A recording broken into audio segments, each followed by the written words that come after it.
আসসালামু আলাইকুম। অবিরাম বাংলা সংবাদে সবাইকে স্বাগত জানাচ্ছি আমি শারমিন সানাম। শুরুতেই বিআরবি কেবলস সংবাদ শিরোনাম। এখনো অসীম শূন্যতা রংপুরের শহীদ আবু সাইদের পরিবারে হাহাকার বাবা মকবুলে, হত্যাকারী 2 পুলিশ গ্রেফতার।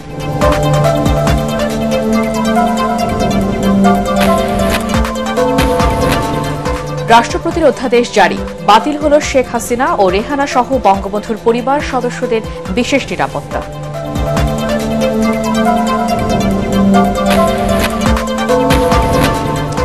শেখ হাসিনা বিদেশে পালিয়ে গিয়ে আওয়ামী লীগকে চরম সংকটে ফেলেছে মনে করেন বিএনপি নেতারা।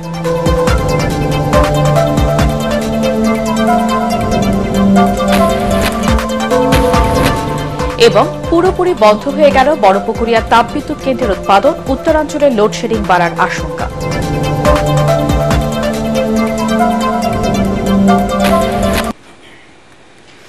শুনছিলেন বিআরবি কেবলস সংবাদ শিরোনাম, এবারে বিস্তারিত। শহীদ আবু সাইদ এবারের অবিস্মরণীয় গণ অভ্যুত্থানে অসীম সাহসিকতার জন্য এক নামে যার পরিচিতি দেশ জুড়ে, এমনকি বিদেশেও।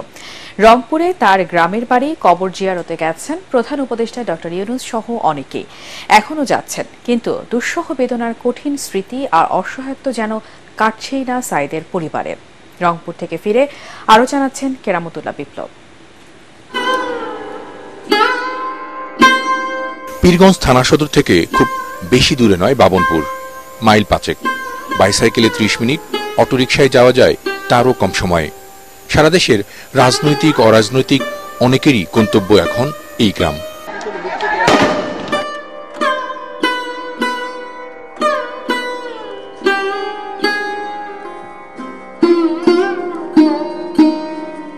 ছেলের এই ছবি দেখেননি আবু সাইদের বাবা মকবুল হোসেন। বাড়িতে টেলিভিশন, হাতে স্মার্ট ফোন নেই তার। প্রিয় সন্তানের কবর পাহারা আর পরিষ্কার করেই এখন দিন কাটে তার।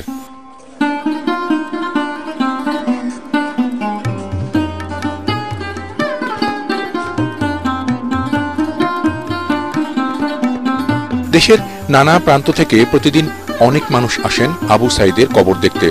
বাবা মকবুল হোসেনকেও দেখেন তারা, তাদের সাথে কথা বলেন আর কাঁদেন মকবুল, যা ছুঁয়ে যায় অন্যদেরও।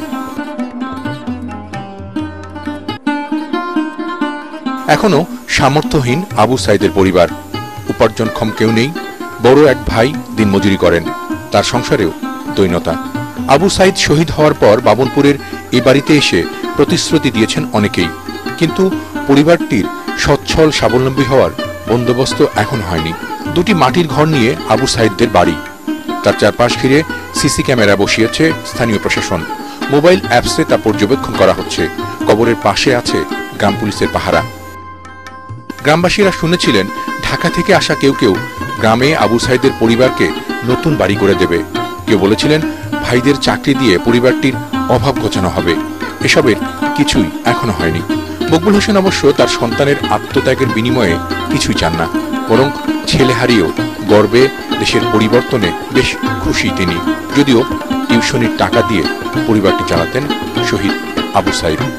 আমরা যারা জানি যে আবু সাইদের ত্যাগের কারণে বাংলাদেশ নতুন মাত্রা পেয়েছে, এই দেশ আবারও স্বাধীনতার স্বাদ পেয়েছে, সেই মানুষেরা জানি না যে আবু সাইদের পরিবার রংপুরের নিভৃত এই গ্রামে কেমন আছে।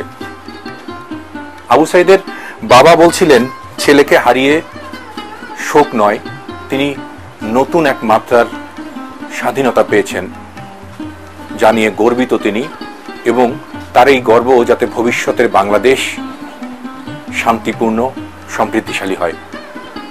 কেরামতুল্লাহ বিপ্লব, এটিএন বাংলা, বাবনপুর, পীরগঞ্জ, রংপুর। বঙ্গবন্ধু শেখ মুজিবুর রহমানের পরিবার সদস্যগণের বিশেষ নিরাপত্তা বাতিল করে অধ্যাদেশ জারি করেছে সরকার। গতরাতে ওই রহিতকরণ অধ্যাদেশ জারি করেন রাষ্ট্রপতি। এর মাধ্যমে জাতির পিতা পরিবার সদস্যগণের নিরাপত্তা আইন 2009 পুরোপুরি বাতিল হল। ওই আইন অনুযায়ী এর আগে বঙ্গবন্ধু 2 কন্যা শেখ হাসিনা ও শেখ রেহানা, তাদের সন্তান সজীব ওয়াজেদ জয়, সাইমা ওয়াজেদ পুতুল, রাদওয়ান মুজিব সিদ্দিক ববি এবং টিউলিপ সিদ্দিকী রাষ্ট্রের সর্বোচ্চ নিরাপত্তা পেতেন। গত 29 আগস্ট অন্তর্বর্তী সরকারের উপদেষ্টা পরিষদের সভায় তা বাতিলের সিদ্ধান্ত নেওয়া হয়। সোমবার জারি করা রহিতকরণ অধ্যাদেশে বলা হয়েছে, কেবল একটি পরিবারের সদস্যদের রাষ্ট্রীয় বিশেষ সুবিধা দেওয়ার জন্য আইনটি করা হয়েছিল, যার সুস্পষ্ট বৈষম্য। ছাত্র জনতার অভ্যুত্থানের পর বর্তমান অন্তর্বর্তী সরকার সব বৈষম্য দূরীকরণে দৃঢ় প্রত্যয় নিয়ে কাজ করেছে, তাই ওই বিশেষ সুবিধা কাউকে আর দেওয়ার প্রয়োজন নেই। শেখ হাসিনা পালিয়ে গিয়ে আওয়ামী লীগকে সংকটে ফেলার পাশাপাশি বাবার রাজনীতিকে প্রশ্নবিদ্ধ করেছেন বলে মনে করেন বিএনপির যুগ্ম মহাসচিব শহীদ উদ্দিন চৌধুরী অ্যানি। তিনি বলেন, দেশে জনগণের গণতন্ত্র প্রতিষ্ঠা করতে পারলেই পূর্ণতা পাবে ছাত্র জনতার আন্দোলন। এটিএন বাংলার টকশো ইস্পাহানে মির্জাপুর শুভরাত্রিতে এসব কথা বলেন তিনি। টকশোর সঞ্চালক এটিএন বাংলার নির্বাহী পরিচালক বার্তা হাসান আহমেদ চৌধুরী কিরণ বলেন, দেশ স্বৈরাচার মুক্ত হলেও মুক্তির আন্দোলন এখনও শেষ হয়নি। মিজান শাহজাহানের রিপোর্ট। সংগ্রামী মানুষ হিসাবে আজকে হাসান আহমেদ চৌধুরী কিরণের সঞ্চালনা ও পরিচালনায় এটিএন বাংলার জনপ্রিয় এই আলোচনা অনুষ্ঠানে রাজনীতির নানা দিক নিয়ে খোলামেলা কথা বলেন বাংলাদেশ জাতীয়তাবাদী দল বিএনপির যুগ্ম মহাসচিব শহীদ উদ্দিন চৌধুরী এনি। 90-এর স্বৈরাচার বিরোধী আন্দোলনে জোরালো ভূমিকা রেখেছেন সাবেক ছাত্রনেতা এনি। 40 বছরের বর্ণাঢ্য রাজনৈতিক অভিজ্ঞতায় সাবেক এই সংসদ সদস্য বলেন, শেখ হাসিনা পালিয়ে গিয়ে দল ও নিজের রাজনীতি শেষ করে দিয়েছেন। শেখ হাসিনা পালিয়ে গিয়েছে, উনি পদত্যাগ করেছেন, কিন্তু কেন তাকে পালিয়ে যেতে হলো? ওনার বাবার যে রাজনীতি, সেই রাজনীতিকে উনি প্রশ্নবিদ্ধ করেছেন। ওনার রাজনীতি, নিজের রাজনীতি নিজেই শেষ করেছেন। বাংলাদেশের মানুষকে, জাতিকে একটা বিপদের মধ্যে রেখে গিয়েছেন। আওয়ামী লীগকে কবর দিয়েছেন। বিএনপির কেউ দখল চাঁদাবাজিতে জড়ালে দলীয়ভাবে কঠোর ব্যবস্থা নেয়ার হুঁশিয়ারি দিয়ে দলটির মিডিয়া সেলের এই সদস্য সচিব বলেন, প্রয়োজনে তাদের আইন শৃঙ্খলা রক্ষাকারী বাহিনীর হাতে তুলে দেওয়া হবে। কোন কর্মী, কোন নেতা কি কাজটুকু করছে, তার জন্য আমার কতটুকু ভাবমূর্তি ক্ষুণ্ণ হচ্ছে, সেটার জন্য সঙ্গে সঙ্গে আমরা অ্যাকশনে যাচ্ছি এবং যাব। আমাদের নাম ব্যবহার করে কেউ যদি কোনো কালেকশনে জড়িত হয় অথবা কেউ যদি কোনো লুটের সঙ্গে জড়িত হয়, কোনো সুযোগ নাই। আমাদের দলের পক্ষের বা দলের সঙ্গে সংশ্লিষ্ট কেউ যদি থাকে, তার সঙ্গে আমরা কোনো সম্পর্ক রাখবো না। এটা পার্টির সিদ্ধান্ত, এটা দলের চেয়ারম্যানের সিদ্ধান্ত। অনুষ্ঠানের সঞ্চালক এটিএন বাংলার নির্বাহী পরিচালক বার্তা হাসান আহমেদ চৌধুরী কিরণ বলেন, অশুভ শক্তি দেশকে অস্থিতিশীল করতে ষড়যন্ত্র করছে। সমন্বিত উদ্যোগ নিয়ে এদের রুখে দিতে হবে। মুক্তির আন্দোলন কিন্তু আমাদের শেষ হয়নি। সেই মুক্তির আন্দোলন যদি শেষ করতে হয়, তাহলে রাষ্ট্র সংস্কার করতে হবে এবং সেই রাষ্ট্র সংস্কারের মাধ্যমে আমাদের গুম, খুন, হত্যা, বিচার বহির্ভূত যে হত্যাকাণ্ডগুলো হয়েছে এবং একই সাথে আমাদের বিচার ব্যবস্থা, আমাদের আর্থিক খাতে যে সংস্কার প্রয়োজন, আমাদের যে নিম্ন আদালত থেকে উচ্চ আদালত পর্যন্ত সমস্ত জায়গাকে যেখানে অন্যায় এবং অবিচারের জায়গা হিসেবে তৈরি করা হয়েছিল, সেগুলিকে আমরা সংস্কার করে যদি আমরা এগিয়ে নিতে পারি, তাহলে আমরা মনে করব আমাদের মুক্তি হলো, মুক্তির আন্দোলন আমাদের শেষ হয়েছে। প্রাণবন্ত আলোচনায় শহীদ উদ্দিন চৌধুরী এনি বলেন, সব দলের অংশগ্রহণের মাধ্যমে ফেসিবাদ বিরোধী জাতীয় সরকার গঠনের পাশাপাশি দ্বিকক্ষ বিশিষ্ট সংসদ প্রতিষ্ঠা করে একটি নতুন বাংলাদেশ উপহার দিতে চায় বিএনপি। একটা পার্লামেন্ট গঠন করব, এটা জাতীয় সরকারের রূপরেখা হবে। মিজান শাহজাহান, এটিএন বাংলা, ঢাকা। অনেকটাই স্বাভাবিক অবস্থায় ফিরেছে সাভার ও আশুলিয়ার শিল্পাঞ্চল। তৈরি পোশাক প্রস্তুত ও রপ্তানিকারকদের সংগঠন বিজিএমইএ নেতারা বন্ধ কারখানা খোলার সিদ্ধান্ত নেওয়ার পরেই আজ সকাল 8টা থেকে নিয়ম মাফিক শ্রমিকদের বিভিন্ন কারখানায় ঢুকতে দেখা গেছে। কারখানা কর্তৃপক্ষ জানায়, সকালে শ্রমিকরা সব কারখানায় প্রবেশ করেছে, উৎপাদন শুরু করেছে। এখনো পর্যন্ত কোনো কারখানায় অপ্রীতিকর ঘটনার খবর পাওয়া যায়নি। এদিকে কারখানাগুলোর সামনে সেনাবাহিনী, র্যাব ও পুলিশ সদস্যরা টহল দিচ্ছে।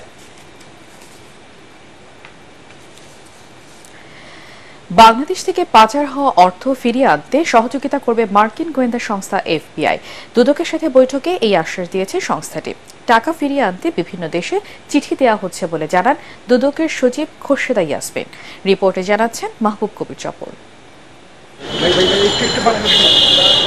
বিদেশে পাচার হওয়া টাকা ফিরিয়ে আনতে টাস্ক ফোর্স গঠনের পরদিনই দুদকে আসে যুক্তরাষ্ট্রের গোয়েন্দা সংস্থা এফবিআইয়ের একটি প্রতিনিধি দল। রবার্ট ক্যামেরুনের নেতৃত্বে 2 সদস্যের দলটি বৈঠক করেন দুদকের মানি লন্ডারিং শাখার মহাপরিচালকের সাথে। মার্কিন গবেষণা সংস্থা জিএফআই বলছে, গত 15 বছরে বাংলাদেশ থেকে প্রায় 12 লাখ কোটি টাকা পাচার হয়েছে, যার বেশিরভাগই গেছে Switzerland, Netherland, British virgin islands, Cayman island, Luxembourg, Bermuda, jersey, Hong Kong, সংযুক্ত আরব আমিরাত ও সিঙ্গাপুরে। এসব দেশ থেকে টাকা ফিরিয়ে আনা কতটা সম্ভব এমন প্রশ্নে দুদক সচিব জানান, এরই মধ্যে অনেক দেশের সাথে যোগাযোগ চলছে। আমাদের যে একটা উইং আছে মানি লন্ডারিং এর কার্যক্রম, পাচারকৃত অর্থ কিভাবে উদ্ধার করা যায় সে ব্যাপারে তো অবশ্যই কার্যক্রম চলছে। এই কার্যক্রমগুলি আমাদের দুদক চালাচ্ছে এবং হয়তো বা এখন আর একটু তৎপর হবে বা মেকানিজম ডেভেলপ করবে যে সিস্টেমে চলছে এর থেকে অন্য কোনো সিস্টেম করা যায় কিনা সেগুলি নিয়ে চিন্তাভাবনা অবশ্যই চলছে। কোনো সহযোগিতার প্রয়োজন হয় তাদের থেকে নেয়ার, সেটার ক্ষেত্রে মানে আমাদেরকে কিছু এক্সপ্লোর করার কথা বলা হয়েছে। এর আগে 2012 সালে সাবেক প্রধানমন্ত্রী বেগম খালেদা জিয়ার ছোট ছেলে আরাফাত রহমান কোকোর পাচার করা 20 কোটি টাকা সিঙ্গাপুর থেকে ফিরিয়ে আনে দুদক। তবে এরপর আওয়ামী লীগের মন্ত্রী, এমপি কিংবা প্রভাবশালী কারও পাচার করা টাকায় আনতে পারেনি কিংবা আনেনি দুদক। সরকার চায়নি বলেই কি এতদিন নিষ্ক্রিয় ছিল কমিশন?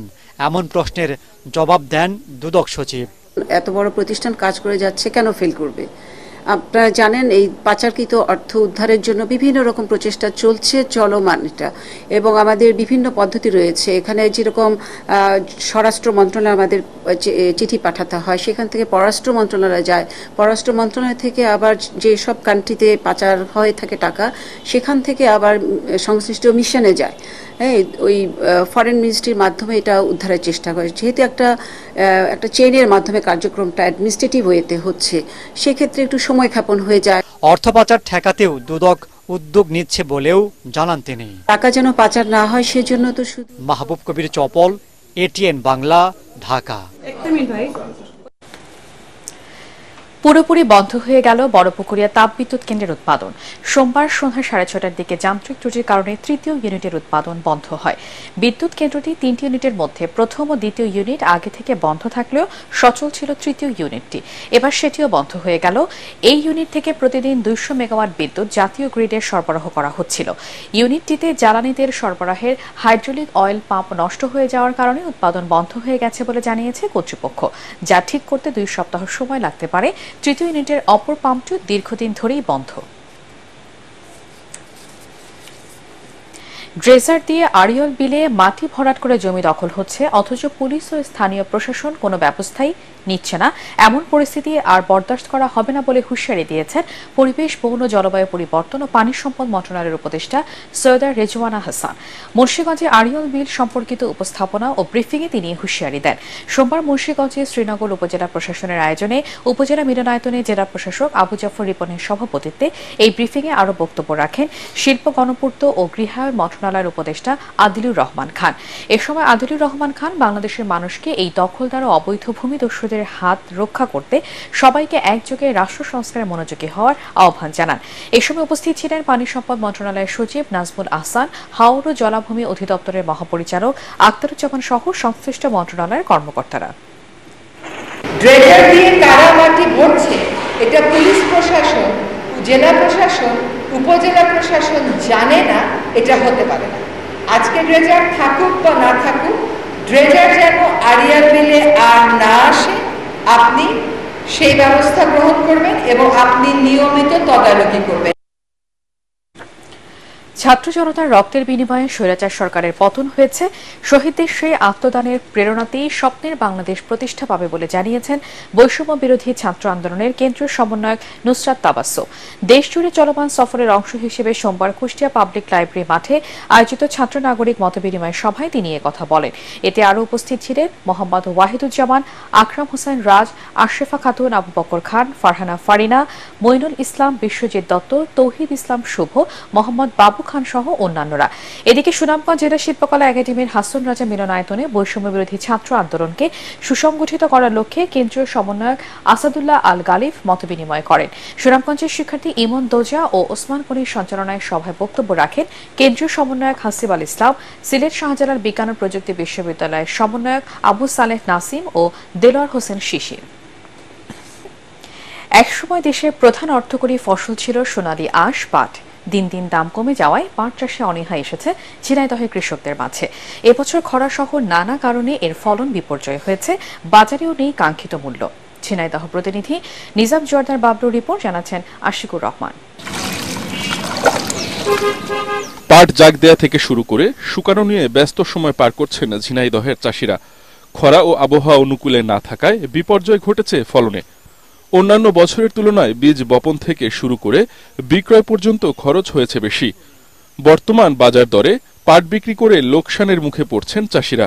বাজারে প্রতিমণ পাট 2,500 থেকে 3,000 টাকায় বিক্রি হচ্ছে। এ অবস্থায় সরকারি ন্যায্য মূল্য নির্ধারণের দাবি চাষিদের। খরার কারণে পাটের ফলন কম, 1 বিঘে হইতে পাট বেশি হলো পারো, খাটো খাটো পাট হয়েছে, 7 মনে বেশি হচ্ছে না। বাজার কোনো লাইন নেই, কৃষক ধ্বংস, বিনাশ। পাট হয়তো ছোট ছোট পাট যদি লম্বা হয়তো তাহলে পাট বিঘা 12 থেকে 15 মন ফলন হইতো, কিন্তু পাট হয়তো 3 থেকে 4 হাত। সারের যে দাম, ওষুধের যে দাম, শ্রমিকের যে দাম, তাতে পাট উৎপাদন করে আমরা খুবই ক্ষতিগ্রস্ত।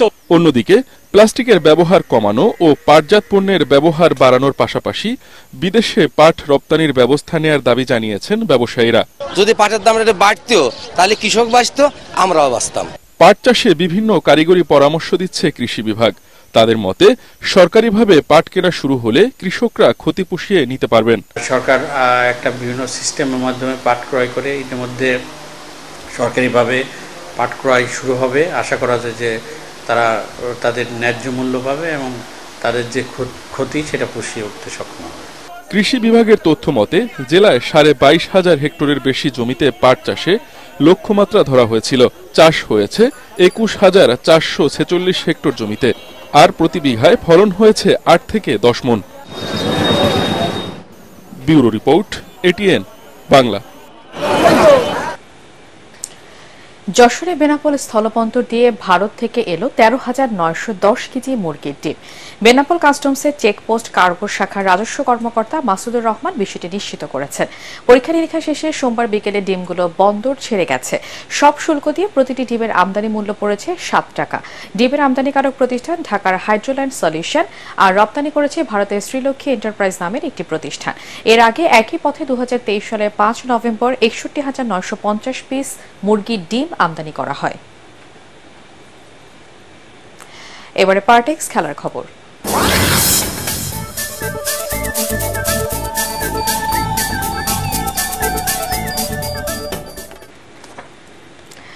উয়েফা নেশনস লিগে বেলজিয়ামকে 2-0 গোলে হারিয়েছে ফ্রান্স। লিওয়ে এমবাপ্পেকে বিশ্রামে রেখে একাদশ সাজান কোচ দিদিয়ে দেশাম। আগের ম্যাচে ইতালির কাছে হারায় কিছুটা চাপে ছিল ফ্রান্স, তবে 29 মিনিটে কোলো মুয়ানির গোলে এগিয়ে যায় তারা। দ্বিতীয়ার্ধে আক্রমণাত্মক ফুটবলের ধারা ধরে রেখে 2বারের বিশ্ব চ্যাম্পিয়নদের হয়ে জয়সূচক গোলটি করেন ওসমান দেমবেলে। আরেক ম্যাচে অস্ট্রিয়ার বিপক্ষে 2-1 গোলে জয় পেয়েছে নরওয়ে। 9 মিনিটে ফেলিক্স হর্নমিরের পর নরওয়ের দ্বিতীয় গোলটি আর্লিং হল্যান্ডের। অস্ট্রিয়ার হয়ে 1 গোল করেন সাবিৎসাররা। শেষ করার আগে বিআরবি কেবলস সংবাদ শিরোনাম আরেকবার। এখনো অসীম শূন্যতা রংপুরে শহীদ আবু সাইদের পরিবারে হাহাকার বাবা মকবুলে। হত্যাকারী 2 পুলিশ গ্রেফতার।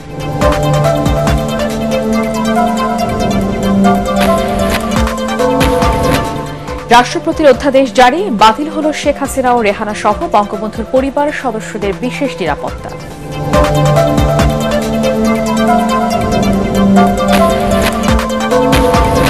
শেখ হাসিনা বিদেশে পালিয়ে গিয়ে আওয়ামী লীগকে চরম সংকটে ফেলেছে মনে করেন বিএনপি নেতারা।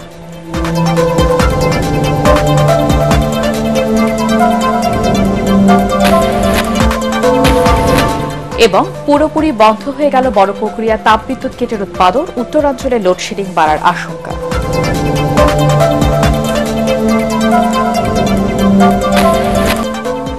এই ছিল এখনকার মতো। পরবর্তী সংবাদ দেখার আমন্ত্রণ জানিয়ে শেষ করছি। এটিএন বাংলা সংবাদ ইউটিউবে দেখতে ব্রাউজ করুন youtube/8nbangla news।